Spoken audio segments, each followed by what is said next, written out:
Ready to turn your Shopify store into a selling powerhouse across Facebook and Instagram? Let's dive in. First, from your Shopify admin, look for Sales Channels on the left-hand side menu. Click on it.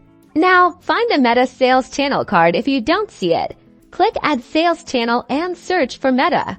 Once found, click Add Channel and then click the Start Setup button to begin connecting your accounts.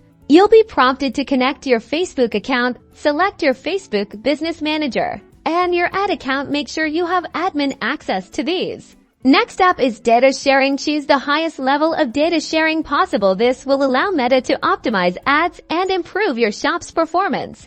Accept the terms and conditions. Give them a read first, of course, and then click Submit for review.